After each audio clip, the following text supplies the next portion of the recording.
بەناوی خۆی گەورە میهرەبان لە پرسێکی دیکەی ستاندەر لەگەڵتانین. پرسی ئەم جارەمان تایبەتە بەوەی ئایا هەرێمی کوردستان کەی بودجە پەسەند دەکات؟ ئایا لە بودجەدا شتێک جێ دەکرێتەوە بە ناوی ئەوەی کە جارێکی دیکە پاشەکەوت و لێبڕینی موچە نەمێنێ؟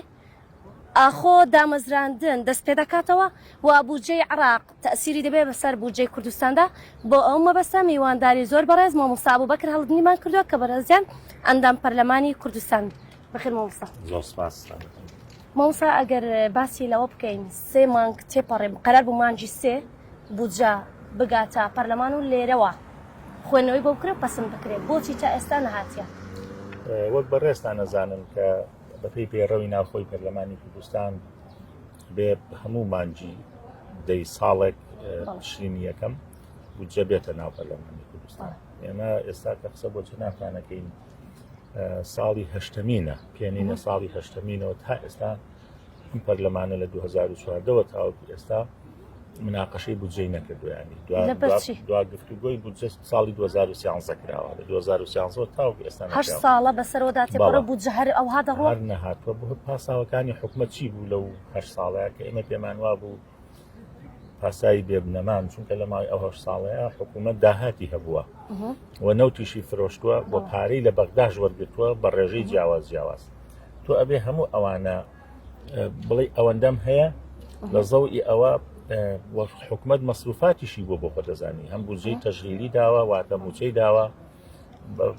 بە کەم و کورتیەوە و هەم بۆ خەدەماتەکان بۆ پرۆژەکان مەشارێع کراوەتەوە لە شارەکانی کوردستانە مەشارێعی جۆر بە جۆر یانی هەموو ئەمانە ئەبوایە بە فیلتەری پەرلەمانە تێپەڕ ببوونایە کەواتە ئەمەی لە 8 ساڵی ڕابردووە پاساوەکان بڕینی بەشە بودجەی بەغدا بووە لەیان بەغداوە بووە مەسەلەی شەڕی داعش بووە مەسەلەی کەمبوونەوەی نرخی نەوت بووە مەسەلەی ئەو کێشە سیاسیانی نێوان هەرێم و ناوەند بووە هیچی پاساو نەبووە. کەواتە یەکێک لە ئیشەکانی پەرلەمان ئەوەیە دەبێت بودجە سێئیشی هەیە پەرلەمانی کوردستان یاسادانان و چاودێریکردن و مسادقەکردنی بودجەیە. کەواتە یەکێک لە ئیشە گرنگەکانی پەرلەمان لی سەمراوەتەوە بەدڵنیاییەوە. بۆچی بە ئامان ئەوە کرا یانەوە تشتی دیکەی لە پشتە؟ بەدڵنیاییەوە یعنی بۆ ئەوەی کە حکوومەت پەرلەمان ڕقیب و چاودێر نەبێ بەسەریەوە و ئەم داهاتەی کە لە 8 ساڵی ڕابردووە هاتوۆتە بەردەستی حکوومەت کە بۆ خۆتان نەزانن بە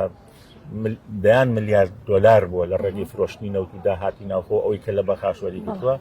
بەداخەوە حکوومەت لە هەرێمی کوردستاندا لە سەڵاتی جێبەجێکردن هەیمەنە و هەژمونی هەیە بەسەر پەرلەمانە نەک پەرلەمان ڕۆڵی چاودێریکردن و سەرپەرشتیکردنی حکوومەت ببینێەوە ئەمە ئەو زۆری نێژ ئەمەی دروست کردووە ئەجینا تۆ ئێستا بۆ نمونە کە لەگەڵ بەغدار ڕێکەوتووی 9 تریلیۆن و نیو بۆ هەرێمی کوردستان دانراوە بەشێک لە داهاتی خۆشت هەیە تۆ داهاتی ناوخۆ زیادی کردەوە نرخی نەوتیش بەرز بۆتەوانێ ئەبێت تۆ پەلە بکەی لە نردنی ئەم بودجەیە ئەوە 3 مانگە هەرڵێن ئێمە دیراسەیەکەن هەر ئەینێرین و هیچ پاساوێک نێ هەموو ئەو خاڵانی جەنابەر ئاماژە پێدا ئەبێت لە بودجە جێگەی بگرێتەوە ئەوە نەی بۆ بودجەی تەشغیلی بۆ موچەیە ئەوە نەیتری بۆ ڕێژەیەک لە دامەزراندن مەسەلەی گرێبەستەکان مەسەلەی سێ یەکەمەکانی زانکۆ و پەیماکەکان خۆبەخشەکان بۆ نمونە لە وەزارەتی تەندروستی وانە بێژەکانی مامۆستان سێکتەرانی کە پارە دەگرێتەوە لی سەر دەکەیان لێ دەڕوا دەبێ ئەبێ هەبێت 8 ساڵە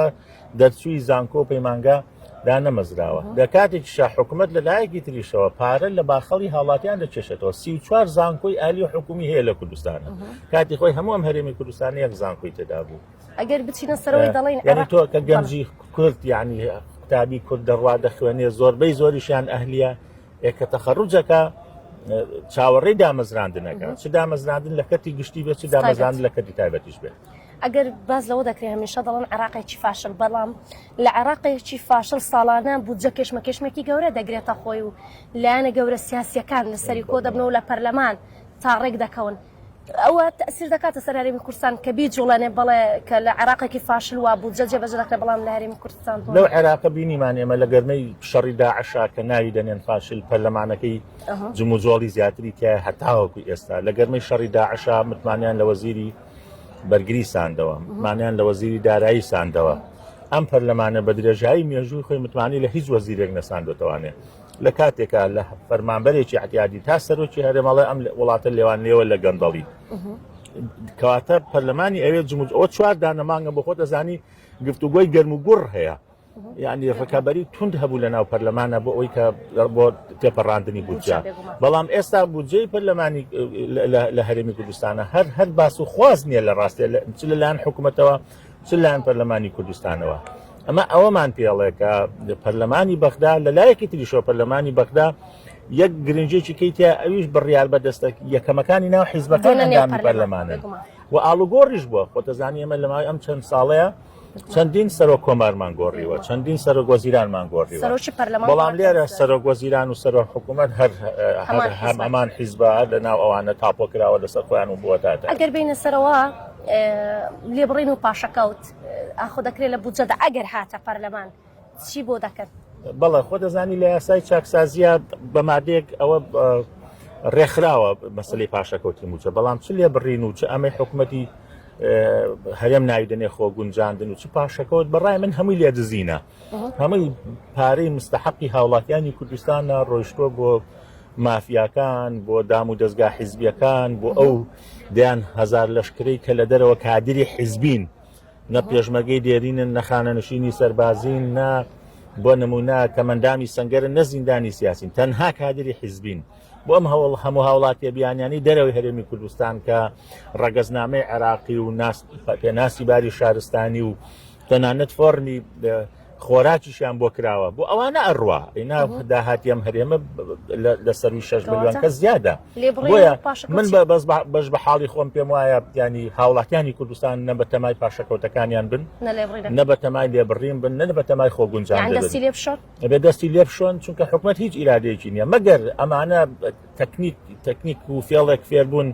لە 2-3 ساتە وەختی پێش هەڵبژاردنە یان لە گەرمی هەڵبژاردنە یەک دوو موچە بجێڕنەوانێ وەکو چۆن چاوەڕاو لە خەڵکەکەن دوو قەتع عەرزدا بەشەکەن بەداخەوە بەڕاستیانی کە ئەوەش یاریکردن و گاڵتەکردنە بە مەشاعیر و هەستونەستی هاوڵاتیانی ئەوە هیچ پاشەکەوت لێ ئەگینا بۆ من خات و زەیتون ئەگەر ئەم حکوومەتە نیەتی پاشەکەوت و لێبڕین و خۆگونجاندنی هێبی داتەوە چەندین جار لەو پەرلەمانە باسمان کردو یەک پێشنیار حکوومەتێکی هەرێم بڕۆ سێریم هەولێرەکە بەقەدەر سیندام و دەستگایتیایە ئەم هەموو دەوائیر و ئەم هەموو بەڕێوە بەداتی و هەموو وەزارەتە تۆ وەرە ملیێنێک و 200,000 موچە خۆر دەتوانی کارتێکی بۆ دروستکەی نەتوانی سیستمێکی ئەلکترۆنی بۆ دابنی وەرە ئەگەر حکوومەت بەنیاسە جەنابەت کە فەرمانبەری لە پاشەکەوتەوە تاوەکو ئێستا بۆ نمونە مەبلەغی پارە لە حکوومەتە بڕۆ بەشێک لەو پارانە هەر هیچ نەبێ بڵێ لە سابیستی بڕۆتۆبی دە بە خزمەتگوزاری ئاو کارەبا بە باجەکان بە زەرائیبەکان بە قەرزی خانوبەرە بە قەرزی کشت و کاڵی کەواتە حکوومەت خۆی ڕازگۆنیە لەگەڵ خەڵکە بابێ کە تۆ ئەو قەرزی ئاو کارەباکەت بۆ دێتەوانێت بڕۆ بۆ فەرمانگەی کارەباکە بڵێ کاکە ئەوە داشتێنن لەو موچەی کە من لەسەر حکوومەت بۆم پاشەکەوت کراوە کە حکوومەت خۆی متمانی بەخۆی نییە پارەکە وەرناگرێتوانێت کەواتە هاوڵاتیانی کوردستان بەتەمای چ بن وعد و بەڵێن چییە دامەزراندن چی بەسەر دێت ئەکرێت دامەزراندن بکرێتەوە بە دڵنیایەوە بێ دامەزراندن بکرێتەوانێت چونکە هیچ پاسایوەک نییە بۆ دانەمەزراندن دامەزراندن هەم لە کەرتی گشتی و هەم لە کەرتی تایبەتیش و لەبەرەوەی 8 دانە ساڵە دامەزراندنیش نەبووە و بەداخەوە لەو ماوەیەدا بە خۆتەزانی ڕێژێکی زۆریش لە خانە نشین بوون هەبووە کە حتا لە ناو هەموو مەسەن بۆ منە لە پێشمەرگای دانان و لابردن نەماوە پێشمەرگەیەک وەفات دەکات پێشمەرگەیەک ئەڕوا بۆ هەندەران یان وازەهێنێ ئەبێ خەڵک کرێتەوە شوێنەکەی بە هەمان شێوە بۆ فەرمانبەرانی مەدەنی ژیانی ئەوانی کە خانە نشینە بن ئەبێ دامەزراندن هەبێ بۆ بەداخەوە بەڵام دامەزراندنی حیزبی لێرە و لەوێ بە تەسکیی حیزبی و بۆ خۆیان بەردەوام هەیە بەڵام بۆ گشتیەکە کە لەسەر بنەمای منافەسە بێ و تیڤی بێ و بەڵێ کەسی شیاو بێ و بۆ نمونە نمرە بێ و یان پێداویستی ئەو شوێنانە بێ ئەبێ لەسەر هەردوو ئاستی کەتی گشتی و کەتی تایبەتیش حکوومەت دەرگای دامەزراندن کاتەوەوە یەکێکە بێت لە ئەرکەکانی بودجە ڕێژەیەکدا ئەندێ لە بودجەی هەموو دنیا هەموو پەرلەمانی دنیادا ڕێژەیەک تەرخانەکرێ بۆ دامەزران ئەگەر بینە سەرەوە بەشێک لە پێشتر قەرزی بچووکە بوو یان سلفە دەدرا بە هاوڵاتیان